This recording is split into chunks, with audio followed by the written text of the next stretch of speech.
They live solitary lives.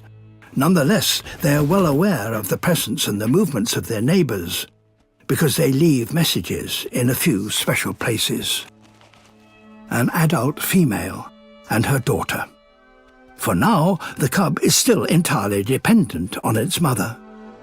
The female is now in heat again, and any male that smells her signature will know that. She lets the males know exactly where she is. The mother and cub are trapped between the rivals. To divert the male's attention from her cub, she rolls over submissively. With the males fixed on the female, the cub has a chance to escape. A fight is inevitable.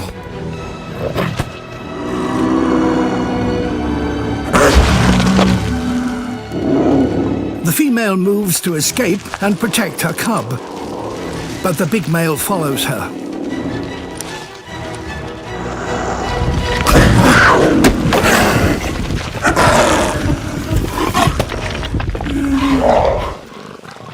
He will not let her leave until he has mated with her. With the males gone, the female is at last reunited with her cub. But she has been injured. The cub, however, is alive, thanks to its mother. Until her injury heals, she won't be able to hunt. Mountain animals survive on the very edge of existence. Mother and cub were not seen again.